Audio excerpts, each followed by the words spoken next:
ಎಲ್ರಿಗೂ ನಮಸ್ಕಾರ. ಎಲ್ಲರೂ ಹೇಗಿದ್ದೀರಾ? ತುಂಬ ದಿನ ಆದಮೇಲೆ ವ್ಲಾಗ್ನ ಮಾಡ್ತಾ ಇದ್ದೀನಿ. ಇದು ನಾವು ಪಾಂಡಿಚೇರಿಗೆ ಟ್ರಾವೆಲ್ ಮಾಡ್ತಾ ಇದ್ದೀವಿ. ಸೊ ಅದನ್ನು ನಿಮ್ಮ ಜೊತೆ ಶೇರ್ ಮಾಡ್ಕೋಣ ಅಂತ ಹೇಳಿ ಈ ವಿಡಿಯೋನ ನಿಮ್ಮ ಜೊತೆ ಶೇರ್ ಮಾಡ್ಕೊತಾ ಇದ್ದೀನಿ. ಬೆಳಗ್ಗೆ 4 ಗಂಟೆಗೆ ನಾವಿಲ್ಲಿ ಟ್ರಾವೆಲ್ ಮಾಡ್ತಾ ಇದ್ದೀವಿ. ನಮ್ಮ ಜೊತೆನೇ ನನ್ನ ಮಗನೂ ಸಮೇತ 4 ಗಂಟೆಗೆ ಎದ್ದು ಸ್ನಾನ ಮಾಡಿಕೊಂಡು ಎಲ್ಲರೂ ರೆಡಿಯಾಗಿ ಇವಾಗ ನಾನು, ಹಸ್ಬೆಂಡು, ಪಾಪು, ನಮ್ಮ ಮಾವ ಮತ್ತು ಹೇಮಂತ್ ಎಲ್ಲರೂ ನಾವು ಇಲ್ಲಿ ಪಾಂಡಿಚೇರಿಗೆ ಹೋಗ್ತಾ ಇದ್ದೀವಿ. ನಾವು ಪಾಂಡಿಚೇರಿಗೆ ಹೋಗಿದ್ದು ಸೆಪ್ಟೆಂಬರ್ ಲಾಸ್ಟ್ ವೀಕಲ್ಲಿ. ನನ್ನ ಮಗನಿಗೆ ಆಗಸ್ಟ್ 15 ನಾಮಕರಣ ಮಾಡಿ ತಲೆ ಕೂದಲೆಲ್ಲ ತೆಗೆಸಿದ್ವಿ. ಅದಾದಮೇಲೆ 1.5 ಮಂತ್ ಆದಮೇಲೆ ನಾವು ಇದನ್ನು ಟ್ರಾವೆಲ್ ಮಾಡ್ತಾ ಇರೋದು. ಅದಕ್ಕೆ ಇನ್ನೂ ಕೂದಲು ಬಂದಿಲ್ಲ, ಸ್ವಲ್ಪ ಬಂದಿದೆ. ಆಲ್ಮೋಸ್ಟ್ 4 o'clock ಆಗಿತ್ತು. 4 o'clock ಕರೆಕ್ಟಾಗಿ ನಾವು ಮನೆಯಿಂದ ಬಿಟ್ವಿ. ನನ್ನ ಮಗನಿಗೆ ಆಚೆ ಹೋಗ್ಬೇಕಂದ್ರೆ ತುಂಬ ಖುಷಿ ಆಗುತ್ತೆ. ಅವನು ಆಚೆ ಕರ್ಕೊಂಡೋದ್ರೆ ನಾವು ಯಾವ ಟೈಮ್ಗೆ ಎದ್ದು ರೆಡಿ ಆಗ್ತೀವೋ ಅದೇ ಟೈಮ್ಗೆ ಅವನು ಎದ್ದೊಳ್ತಾನೆ. ಎಷ್ಟು ಎಬ್ಬರಿಸಿದ್ರು ಅವನೇನು ಅಳೋದು, ಕ್ರ್ಯಾಂಕಿ ಮಾಡೋದು ಆ ಥರ ಏನೂ ಮಾಡಲ್ಲ. ನಮಗೆ ಸಪೋರ್ಟಿವ್ ಆಗಿರ್ತಾನೆ. ಎಲ್ಲೇ ಯಾವ ಟೈಮಿಗೆ ಎದ್ದು ರೆಡಿಯಾಗಿ ಹೋದರೂ ಅದೇ ಟೈಮ್ಗೆ ನಮ್ಮ ಟೈಮ್ ಕರೆಕ್ಟಾಗೆ ಎದ್ದು ರೆಡಿ ಆಗ್ತಾನೆ ಅವನು. ಬೆಳಗ್ಗೆ 4 o'clockಗೆ ಏನು ಗಾಡಿಗಳಿರಲ್ಲ, ಟ್ರಾಫಿಕ್ ಇರಲ್ಲ ಅಂದ್ಕೊಂಡ್ವಿ. ಬಟ್ ಎಲೆಕ್ಟ್ರಾನಿಕ್ ಸಿಟಿ ಹತ್ತತ್ರ ಹೋಗ್ತಾ ಫುಲ್ ಟ್ರಾಫಿಕ್ ಆಗೋಯಿತು. ಬೆಳಗ್ಗೆ ಎಷ್ಟು ಗಾಡಿಗಳು ಓಡಾಡ್ತಾ ಇರುತ್ತೆ.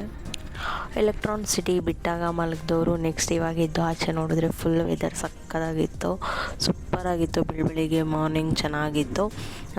ಇದು ಹತ್ತತ್ರ ಪೋಚಂಪಲ್ಲಿ ಅಂತ ಒಂದು ಊರು ಬರುತ್ತೆ, ಅಲ್ಲಿ ಈ ವಿಡಿಯೋನ ನಾನು ರೆಕಾರ್ಡ್ ಮಾಡಿರೋದು. ತುಂಬ ಚೆನ್ನಾಗಿತ್ತು ವೆದರ್. ಇನ್ನು ಡೈರೆಕ್ಟಾಗಿ ನೋಡೋದಕ್ಕೂ ಸಖತ್ತಾಗಿ ಕಾಣಿಸ್ತಾ ಇತ್ತು. ಎಲ್ಲಿಗೆ ಬಂದಿರೋದು?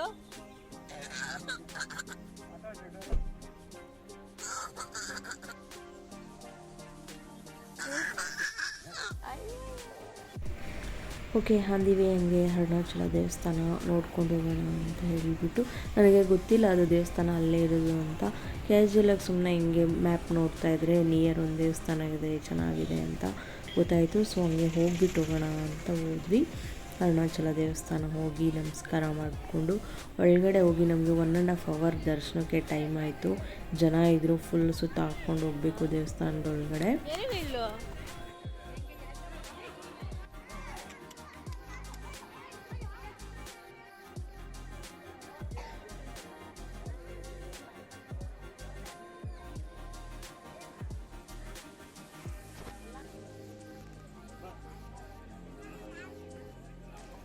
ದೇವಸ್ಥಾನದ ಹತ್ರ ಎಲ್ಲ ಬೊಟ್ಟಿಡ್ತಾಯಿದ್ರು. ನನ್ನ ಮಗ ಮತ್ತು ನಮ್ಮ ಮನೆಯವರಿಬ್ಬರು ಬೊಟ್ಟಿಕ್ಸ್ಕೊಂಡು ಒಳಗಡೆ ಹೋಗಿ ದರ್ಶನ ಎಲ್ಲ ಮಾಡಿಕೊಂಡು ಆಚೆ ಬಂದ್ವಿ. ಸ್ವಲ್ಪ ಪ್ರಸಾದ ಕೊಡ್ತಾಯಿದ್ರು, ಅಲ್ಲಿ ಅಮೌಂಟ್ ಕೊಟ್ಟು ತೊಗೊಬೇಕು ಪ್ರಸಾದ.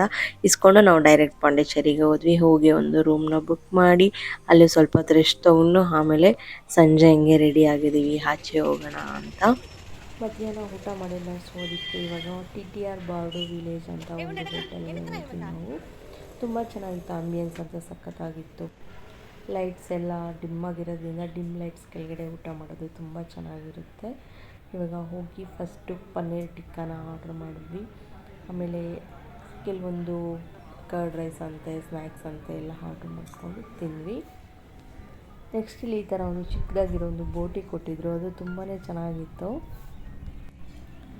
ಫ್ರೆಂಚ್ ಫ್ರೈಸ್ ನನಗೆ ತುಂಬ ಇಷ್ಟ ಆಯಿತು. ಆಮೇಲೆ ಇಲ್ಲಿ ಸ್ಕ್ವಿಡ್ದು ಒಂದು ರೆಸಿಪಿ ತೊಗೊಂಡಿದ್ರು, ಫಿಶ್ ಫ್ರೈ, ಅದೂ ಚೆನ್ನಾಗಿತ್ತಂತೆ. ಅವರೆಲ್ಲ ನಾನ್ ವೆಜ್ ತಿಂದರು, 3 ಜನ. ಬಟ್ ನಾನು ವೆಜ್ಜು, ಇವತ್ತು ಸ್ಯಾಟರ್ಡೆ ನಾನ್ ವೆಜ್ ತಿನ್ನಲ್ಲ.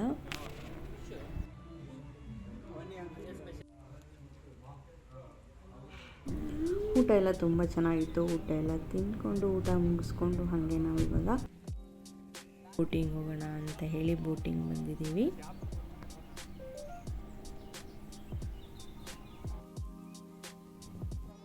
ನಾವು ನಮ್ಮ ಜೊತೆ ಸಿಂಬಾನ ಕರ್ಕೊಂಡು ಹೋಗಿದ್ವಿ. ಬಟ್ ಬೋಟಿಂಗ್ಗೆ ಅವರು ಸಿಂಬಾನ ಅಲೋ ಮಾಡಿಲ್ಲ. ಅದಕ್ಕೋಸ್ಕರ ನಾವು ಸಿಂಬಾನ ಕಾರಲ್ಲೇ ಬಿಟ್ಬಿಟ್ಟು ಹೋದ್ವಿ. ಹೋಟೆಲ್ಗೆ ಹೋಗಿದ್ವಲ್ಲ, ಅಲ್ಲಿ ಸಿಂಬಾನ ಒಳಗಡೆ ಕರ್ಕೊಂಡು ಹೋಗಿದ್ವಿ. ನೋಡ್ಬೋದು ಇಲ್ಲಿ ಬೋಟಿಂಗ್ ಹೋಗಿದ್ದೀವಿ. ಬೋಟಿಂಗ್ ಎಲ್ಲ ತುಂಬ ಚೆನ್ನಾಗಿತ್ತು ಸನ್ಸೆಟ್ ಟೈಮಲ್ಲಿ. ನನ್ನ ಮಗನೂ ಎಲ್ಲೂ ಅಳೋದಾಗಲಿ ಏನೇ ಆಗಲಿ ಏನೂ ಮಾಡಿಲ್ಲ. ಅವನಿಗೆ ಟೈಮ್ ಕರೆಕ್ಟಾಗಿ ಹಾಲು ಊಟ ಎಲ್ಲ ಕೊಟ್ಬಿಟ್ರೆ ಆರಾಮಾಗಿ ಆಟ ಆಡ್ಕೊಂಡಿರ್ತಾನೆ. ಅವನಿಗೆ ನಿದ್ದೆ ಬಂದಾಗ ಹಂಗೆ ನಿದ್ದೆ ಮಾಡಿಬಿಡ್ತಾನೆ.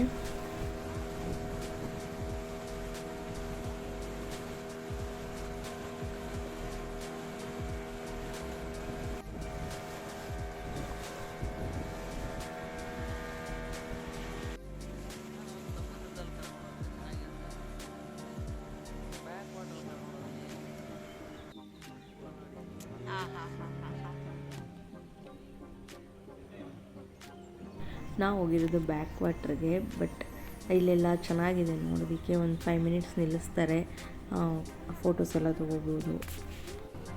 ಬ್ಯಾಕ್ ವಾಟರ್ ಹತ್ರ ಸ್ವಲ್ಪ ಐಲ್ಯಾಂಡ್ ಥರ ಇದೆ, ಅಲ್ಲೆಲ್ಲ ಹೋಗಿ ಸ್ವಲ್ಪ ಬಿದ್ದೋಗಿರೋ ಗೋಡೆಗಳಿದ್ದಾವೆ, ಅಲ್ಲೋಗಿ ಫೋಟೋಸ್ ತೊಗೊಳ್ಳಿ ಅಂತ ಹೇಳ್ತಾರೆ. ಹೋಗ್ಬಿಟ್ಟು ಅಲ್ಲೊಂದು ½ ಟೈಮ್ ಕೊಡ್ತಾರೆ, ಹೋಗಿ ಎಲ್ಲ ನೋಡಿಕೊಂಡು ಬರ್ಬೋದು. ನಾವು ಬೋಟಿಂಗ್ ಎಲ್ಲ ಮುಗಿಸ್ಕೊಂಡು ಆಮೇಲೆ ಬೀಚ್ ಹತ್ರ ಹೋದ್ವಿ. ಆವಾಗಲೇ ಫುಲ್ಲು ಕತ್ಲಾಗೋಗಿತ್ತು. ಅಲ್ಲೂ ನೀನು ಅಷ್ಟೊಂದು ಆಟಾಡೋಕ್ಕೆ ಚೆನ್ನಾಗಿರಲಿಲ್ಲ. ಅಲ್ಲೊಂದು 2-3 ಫೋಟೋಸ್ ತೊಗೊಂಡು ರೂಮಿಗೆ ಹೋದ್ವಿ. ಫ್ರೆಶ್ ಅಪ್ ಆಗಿ ಮತ್ತೆ ನೈಟ್ ಡಿನ್ನರ್ಗೆ ಹೋದ್ವಿ. ಡಿನ್ನರ್ ಮುಗಿಸ್ಕೊಂಡು ಮಲ್ಕೊಂಡ್ವಿ. ನೆಕ್ಸ್ಟ್ ಡೇ ಮಾರ್ನಿಂಗ್ ಎದ್ದು ನಾವು ಹಾಗೆ ಪಾಂಡಿಚೇರಿನ ಸುತ್ತಾಡೋಣ ಅಂತ ರೆಡಿಯಾಗಿ ಹೋಗಿ ಫಸ್ಟು ಬೀಚ್ ಹತ್ರ ಹೋದ್ವಿ. ಬಟ್ ಎಲ್ಲ ಫ್ರೆಶ್ ಅಪ್ ಆಗಿ ಹೋಗಿದ್ವಿ. ಏನೂ ನೀರಲ್ಲಿ ಆಟಾಡೋದು ಹತ್ರ ಏನೂ ಮಾಡಿಲ್ಲ. ಹೋಗಿ ಕೆಲವೊಂದು ಫೋಟೋಸ್ ತೊಗೊಂಡು ಹಾಗೆ ಹೋಗೋಣ ಅಂತ ಹೇಳಿ ಹೋಗ್ತಾ ಇದ್ದೀವಿ.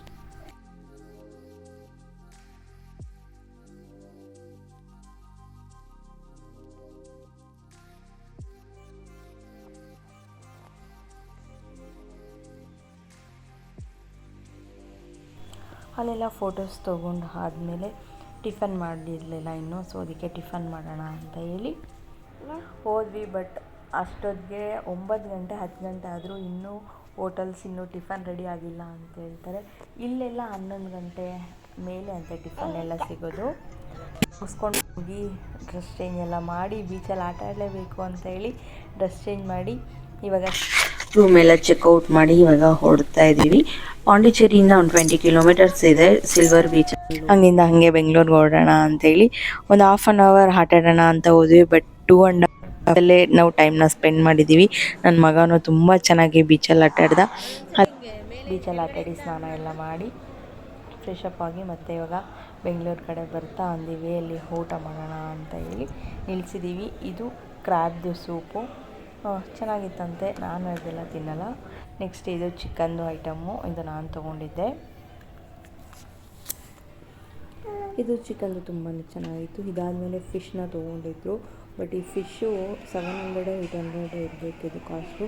ಬಟ್ ಇಷ್ಟು ಚೆನ್ನಾಗಿರಲಿಲ್ಲ. ಸುಮ್ಮನೆ ಎಲ್ಲ ಮೇಲೆ ಮಸಾಲೆ ಹಾಕಿದ್ದಾರೆ ಅಷ್ಟೇ, ಒಳಗಡೆ ಎಲ್ಲ ಹಸಿ ಥರ ಹಂಗೆ ಇತ್ತು. ಸ್ವಲ್ಪನೂ ಟೇಸ್ಟ್ ಇರಲಿಲ್ಲ. ಪಾಂಡಿಚೇರಿ ತುಂಬ ಚೆನ್ನಾಗಿತ್ತು ಟೇಸ್ಟು.